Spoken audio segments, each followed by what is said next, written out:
how things would in fact work on the ground.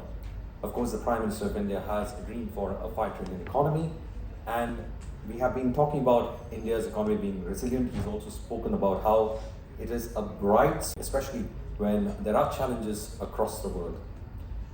So how does the Indian retail sector in fact work? Of course, once upon a time, Y.V. Reddy, who was the former governor of the RBI, had in fact given us a word to, and the word was called moral persuasion, and he called it as moral suasion. So the retail sector in fact falls in that category where we have to understand that it does not go by textbook economics, especially in India, and trying to understand it is actually an enlightening process as well. So he said retail requires that moral persuasion or that moral suasion, which means it needs that kind of a support to in fact see how it works out. So when Samvad Retail Samvad has been in fact going on for the last 4 editions, this fourth edition that is there now, it has been trying to look into some of the crucial aspects that affect the sector. One has been, of course, the national retail policy, which is something that the government is working on, and also how to skill and also digitize this large sector. Interestingly enough, there are some statistics associated with the retail. It is a source of self-employment for a lot of people, and even if you ask legal experts, they have been dealing with a lot of cases of, in fact, inheritance of that business being handed over to the families involved, and how it has been upgraded in certain contexts, but at the same time it's not been upgraded in certain contexts. So it's a huge market even for those who are looking into it legally, looking at inheritances of businesses and how it has to grow. Meanwhile, another quite interesting fact about is that retailing in the generation XYZ, or what we call it as the present generation, for them, retailing is based on their mobile phone. They interact with the retailer on the mobile phone. And of course, in India, we have all the time scales in place. We have the Kirana store, we have the latest delivery apps that in fact give it to your doorstep. So with an existence of a market in different time zones or different time periods, it's quite interesting to see whether we can bring them all under a certain roof. And therefore, this is some of the challenges that even those who are going or trying to draft the policy, the national retail policy, have been also facing, because these are questions that they've been asking. So here we have experts who have been coming in and giving us a lot of ideas about how we should in fact look forward for this sector.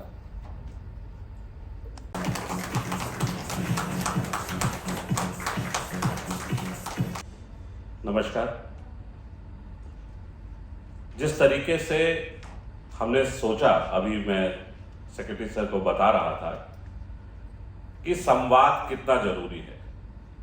जब हम किसी जगह पे बैठे होते हैं तो हमारा दृष्टिकोण एक पक्षीय होता है, हम एक तरफ से देख रहे होते हैं। लेकिन जब हम उनको अलग अलग लोगों से बातचीत करते हैं, उनके विचार सुनते हैं, उन विचारों को सुनकर जब हम एक जगह पे उनको लेकर आते हैं तो चीज़ें अलग दृष्टिकोण से दिखती हैं।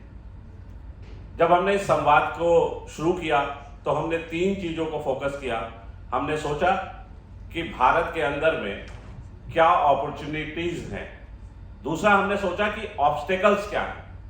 और जब आप अपॉर्चुनिटी और ऑब्स्टेकल्स की बात करते हैं, ऑब्स्टेकल्स की जब बात आती है तो सॉल्यूशन की बात भी हमारे बीच से ही निकल कर आनी चाहिए, इसलिए संवाद की जरूरत है। सेक्रेटरी साहब बहुत व्यस्त कार्यक्रम में से निकाल के आए हैं और हमने उनका काफी समय ले लिया है, तो मैं बहुत बड़ी भूमिका बना करना नहीं चाहता हूं। मैं सीधे सीधे ये कहना चाहता हूं कि हम सब आज यहाँ जो जुटे हैं, जो इस संवाद करने के लिए जुटे हैं, चाहे हम किसी फील्ड में हो, चाहे हम एकेडमिशियन हो, चाहे हम बिजनेस कम्युनिटी से हो, चाहे हम रिसर्चर हो, लेकिन हम सबके मन में एक बात हमेशा रहती है कि मैं रहूं या ना रहूं, ये देश रहना चाहिए। और हमारा देश रहेगा तो निश्चित रूप से जो हमारी ज़रूरतें हैं, जो हमारी सोच है, जो हम 5 ट्रिलियन इकोनॉमी की सोच रखते हैं, जो इंडिया 100 की बात करते हैं, वो निश्चित रूप से हम उसको लेकर जाएंगे, ऐसा मेरा विश्वास भी है। और आप लोगों की उपस्थिति को देखकर मुझे ऐसा लगता है कि निश्चित रूप से इस संवाद से हम एक निचोड़ रखेंगे। आग्रह करूंगा मेट्रो कैश एंड कैरी के इंडिया एमडी श्री अरविंद मेहंदी रत्ता जी से कि वो सुधांशु त्रिवेदी जी का भी स्वागत करें।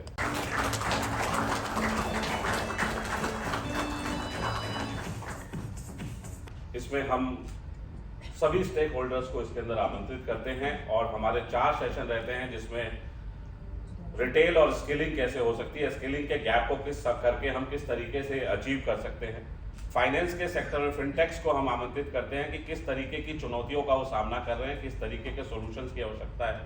तो ये हमारा चौथा संवाद है। मैं आप लोगों के बीच में अधिक समय ना लेते हुए मैं सीधे हमारे गवर्नमेंट ऑफ इंडिया के सेक्रेटरी साहब से आग्रह करूंगा कि वो आए और अपने विचार रखें। Honorable Member of Parliament, Dr. Trivedi ji, Sri Aditya Jha, Mendrita ji, ladies and gentlemen, at the outset, let me begin by congratulating FICCI on organizing this Retail Samvad and strengthening and skilling of MSMEs and retailer for India at 100, both of which are topical and interesting. Undoubtedly, the retail sector is an integral part of the economy. On the Udyam portal, we find that within about 15 months since the time wholesale and retail trades were allowed to register on Udyam, as many as 2.9 million wholesale and retail traders are registered. This constitutes over 25% of all registrations that have taken place on our registration system Udyam so far. The figure underscores the importance of this sector. I am happy to share with you that we are working towards bringing in the formal sector, the tiniest of the enterprises, that would include a large number of micro retailers too. Their formalization will definitely ensure that they have better access to credit.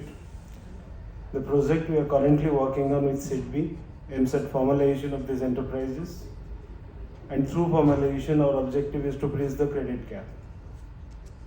We hope to reduce the credit gap with concerted efforts, and further by allowing traders to register on the Udyam portal, we have taken an affirmative step towards ensuring credit facilitation for them because they are now eligible for priority sector lending. I want to highlight that formalization and credit facilitation will become even more effective if they are accompanied by policy interventions which aim at providing an enabling environment to the MSME ecosystem. We are striving towards that. Sound policy formulation and effective policy implementation are based on stakeholder inputs and their feedback. In this context, events like today become all the more important and meaningful. Last month, based on the stakeholder demands, we have taken a crucial decision to extend non-tax benefits for 3 years instead of 1 year to all MSMEs whose categorization have changed upwards. Effectively, this means if a small enterprise becomes medium, it can continue to avail benefits like public procurement and delayed payments for up to 3 years from the date of change of status. In the recent past, our interventions have been multi-pronged and pioneering. These have included introduction of equity support through Self-Reliant India Fund, launch of Innovative Ideas Hackathon, launch of Zero Effect, Zero Defect, launch of capacity building for fast-time exporters, and focused Udyam campaigns. Conferring of National MSME Awards by the Honorable Prime Minister during the Udyami Bharat program in June 22 was encouraging for the micro, small and medium entrepreneurs and was a recognition of the importance of entrepreneurship. We remain committed to working towards promotion and development of MSMEs. Before the function started, I was very happy to discuss many issues with Mr. Jha and all the gentlemen who are present here. Solutions. And I'm quite sure this particular document, which is to be, I believe, released in this particular function, is going to be a great policy help. We'll always be there, obviously, to formulate sound policies with proper stakeholder consultation. Ladies and gentlemen, thank you for your attention. Unveiling of the report of Retail Samvad 3.0 by the Chief Guest. We in fact asked our guests to unveil the report. Again, it was about the brainstorming that happened in the third session. It is a quantified way of understanding the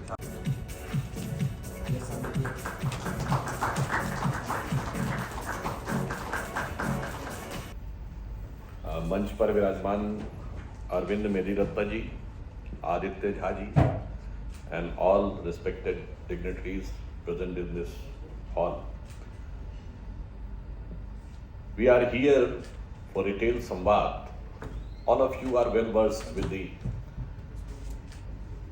economics of this subject, and also since you are also having the practical experience that how the various nuances of economic development are going on in this country, I just want to put forth 2 or 3 points that what was the scenario and how the scenario has changed and where the scenario is going to be. I would like to remind in 2013 July, I went to US along with then party president and present Defense Minister Sri Rajya Singh. The atmosphere there was so gloomy about India, and it was a phrase used in their circles. We got the opportunity to meet various congressmen, prominent think tanks, and the representatives of the commerce and industries. They were using the phrase that the success story of India was over. You remember a time in 2003-04 when in the third quarter of 2003 and 4 we have surpassed China with crossing 10% growth rate, and then the phrase was used that now it is a success story of India. Subsequently in 2013 the situation has become that they have said that the success story of India is over. In BRICS we were considered as one of the burden. We were considered in the fragile five economy. But we tried to assure them that the success story of India is not over. The success story is waiting for BJP and Modi ji to come into power. And you have seen that when we assume power, how the things have started from grassroots level to the top level. If you remember the first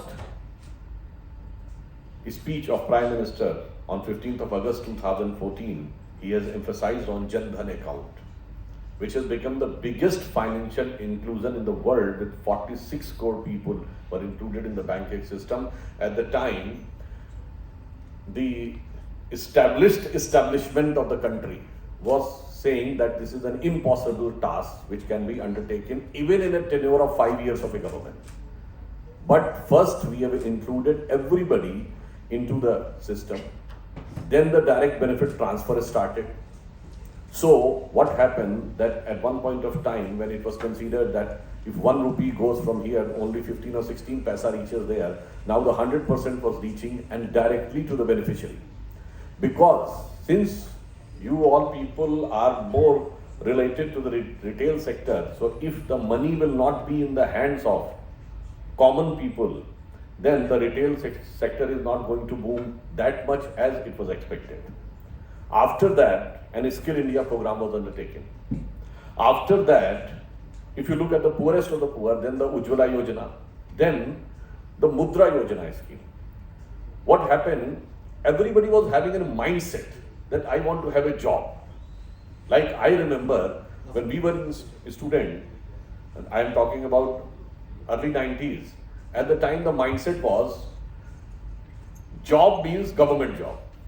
Private की नौकरी कहते थे अरे ये कौन सी नौकरी है तो मजबूरी में करनी पड़ रही है. But you have seen that after globalization, the situation has changed, and now except for few jobs, means whether you go for the topmost IS, IPS or the lowermost jobs.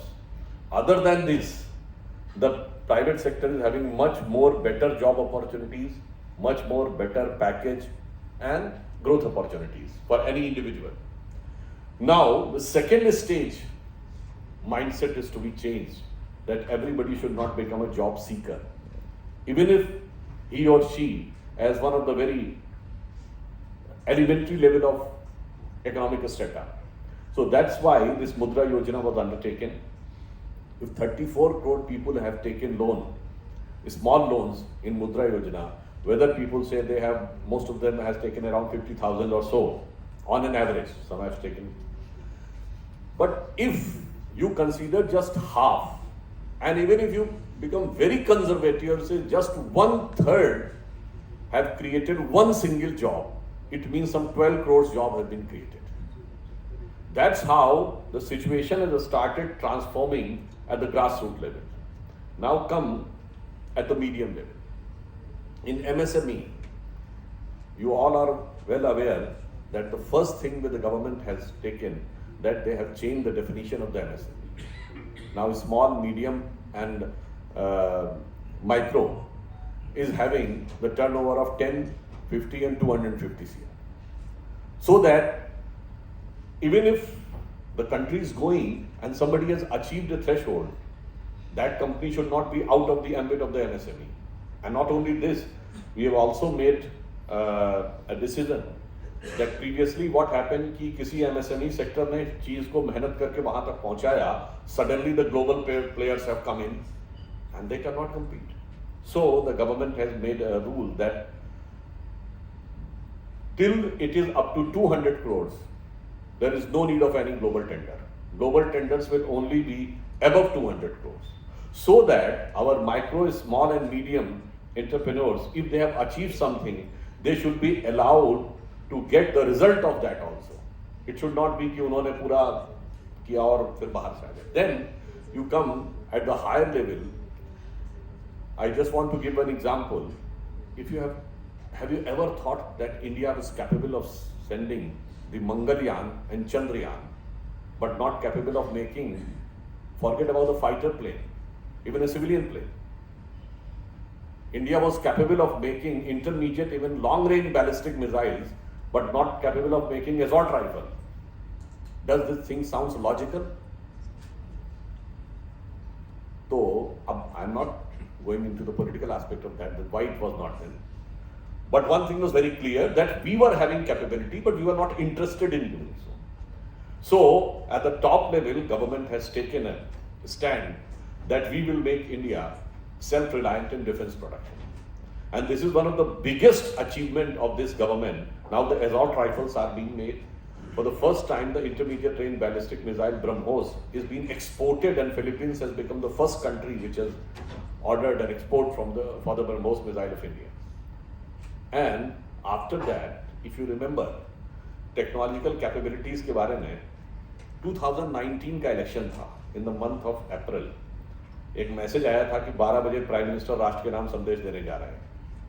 सब लोग घबरा गए थे, अब की बार पता नहीं क्या होने वाला है, कौन सा संदेश देने जा रहे हैं. बट आप में से शायद बहुत लोगों को ध्यान है कि वो उन्होंने बोला क्या था. उन्होंने ये बताया था कि अर्थ की लोअर ऑर्बिट में मूव करते हुए किसी भी ऑब्जेक्ट को प्रिसाइजली डिस्ट्रॉय करने की कैपेबिलिटी इंडिया ने हासिल कर ली है, and we have become just the 4th country in the world. And what is the use of this technology? That if a nuclear warhead has been thrown over the country, और आप में से पता होगा अगर कोई intercontinental ballistic missile से छोड़ा जाता है तो it goes in the space and then comes, it takes around 28 to 30 minutes to reach the target. But if you are having the capability in the lower orbit of the earth, you can destroy it even in the space before it entered into your atmosphere.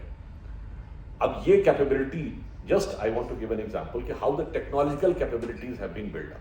You have just seen that the light combat helicopter, India got the capability. You have seen that the INS Vikrant, that is aircraft carrier, it has been totally indigenous developed. So this is to be the highest level. And come another thing, just one example. If we want to become a developed country, one of the foremost requirement is power, energy. And if we are focusing on conventional energy, as you all must be knowing that 40% of the energy comes from coal. But if we want to attain our target by this type of energy, then there will be a huge impact on the environment. So we are focused on the solar energy and non-conventional energy, and right now the situation is that 25% of the utilization and 40% of the installed capacity is from non-conventional source. And in solar, we are targeting that we have to attain 300 gigawatt by 2030. This might have been thought by some of the government that we should focus on the solar energy and others. But our government has undertaken those things which never would have been thought by anybody else. For example, solar energy पे तो सोचा होगा मगर international solar alliance बनेगा और उसका headquarter India में बनेगा, गुरुग्राम में, ये किसी ने नहीं सोचा होगा. तो we become the leader. And now, if we have become a leader, it is not just by the sheer size of ours or sheer consumption of ours.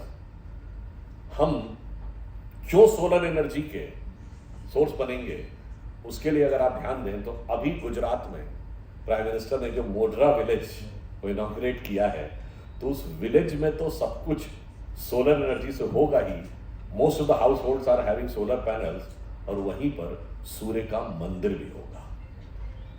It means we represent that we are that type of civilisation which was having the capability and we were having the sincerity about the nature, जो हमको समझाने की कोशिश की जाती है waste के द्वारा. वो सारी चीजें हमें बहुत पहले से पता थी. एक छोटा सा एग्जाम्पल कहता हूं. West has become aware about the environmental protection from 1992 Rio de Janeiro Earth Summit, then 97 Kyoto Protocol, 2009 Copenhagen, 2016 Paris, अब ये COP22 अभी जो ग्लासगो में हुआ था. हमारे यहाँ तो आप जाके देख लीजिए, ऋग्वेद का पृथ्वी सूक्त पढ़ लीजिए. जो अर्थ समिट का रेजोल्यूशन है उससे 1-2 पॉइंट ज्यादा ही है, उसमें कम नहीं है. अब एक on the lighter note solar energy पे कहता हूं, हमने पढ़ा ना कि 7 फ्रिंजेस होती हैं with your everybody would have studied during the school. ये बताइए जितने सूर्य के मंदिर में जाते हैं, सूर्य के घोड़े कितने हैं? 7 ही है ना. तो ये तो हमारे यहाँ हजारों साल से था. But we have become a captive of the mindset. So prime minister on this Amrit Mahotsav last 15th of August 22 he has said 5 प्रण. Which are the 5 प्रण? Number 1, we have to make India a developed country. Second, गुलामी की मानसिकता की हर चीज से मुक्त होना है. Third, विरासत पे गर्व करना है. Fourth, सबके कलेक्टिव एफर्ट से ही कुछ होना है. एंड फिफ्थ, सबको अपनी ड्यूटी भी निभानी है.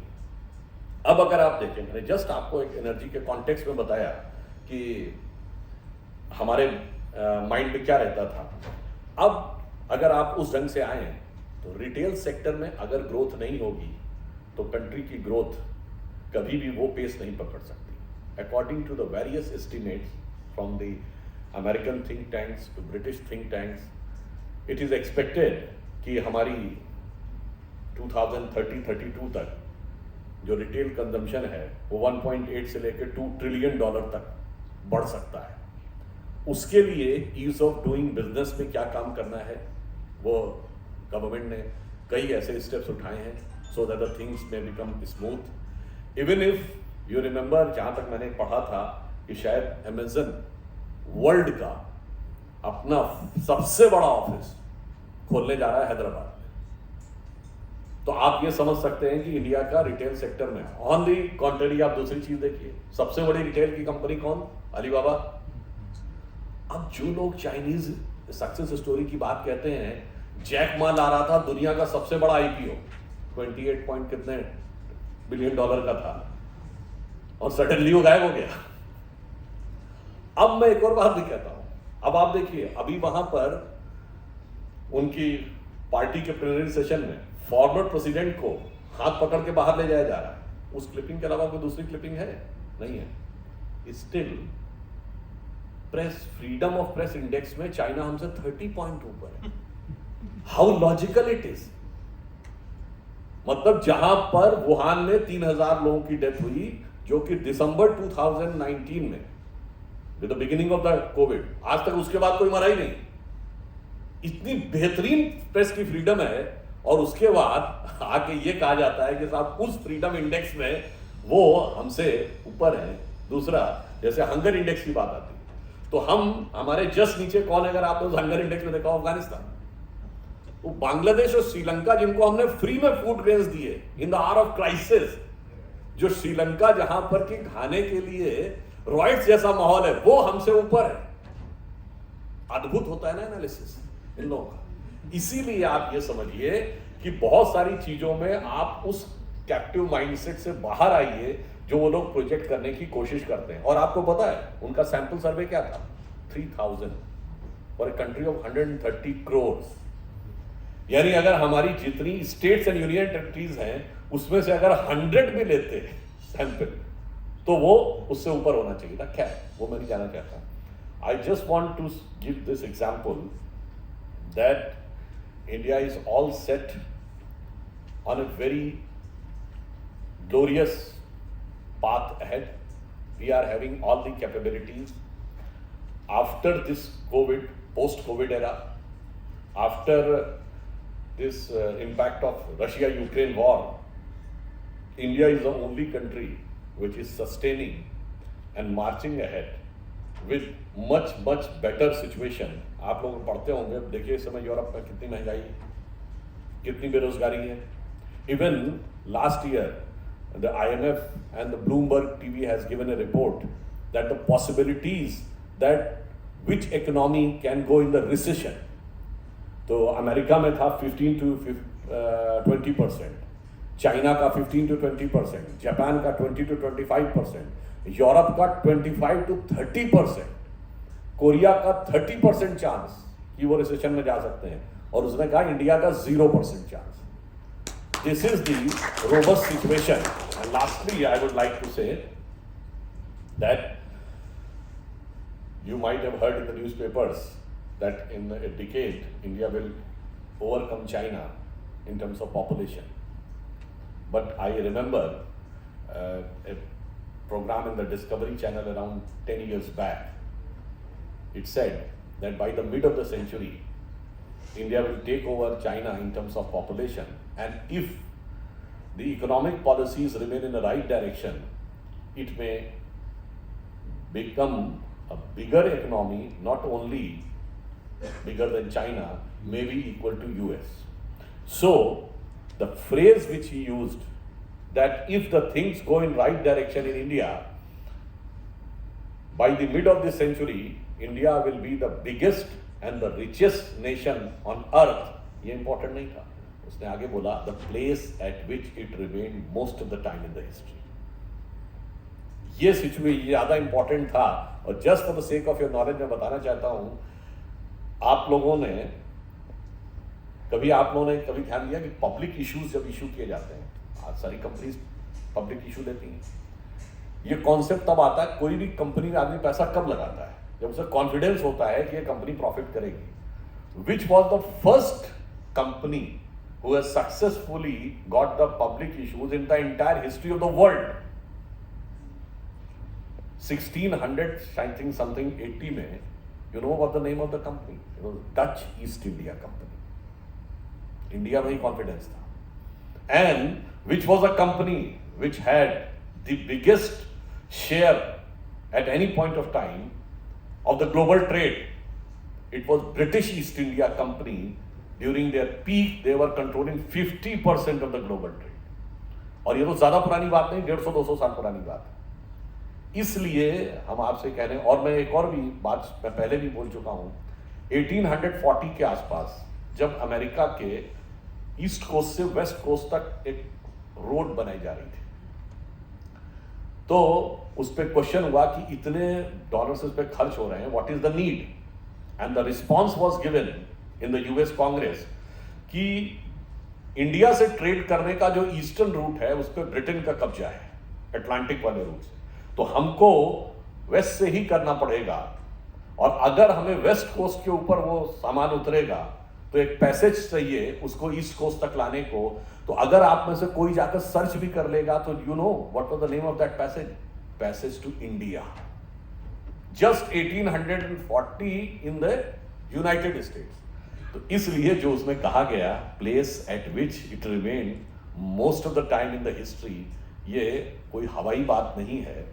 बस आप ये समझिए कि चीजें जिस दिशा में जा रही हैं, तो मैं फाइनली सिर्फ ये कहना चाहूंगा, we were having a very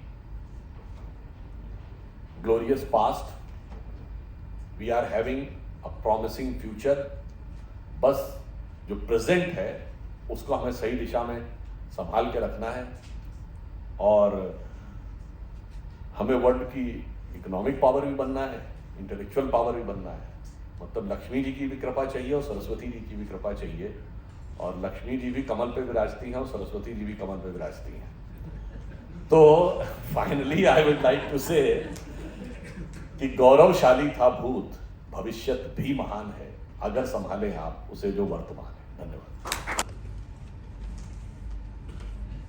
Thank you, Sudhanshu Trivedi, for in fact giving an insight about how the government is in fact looking at how the government is in fact very confident about what India's future will be and how we can all the inaugural session. We will now move into the discussion sessions that are there that have been listed. Thank you all for in fact.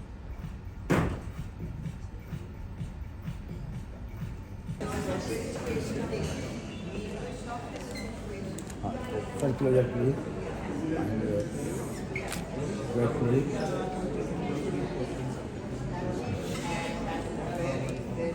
Sir, have any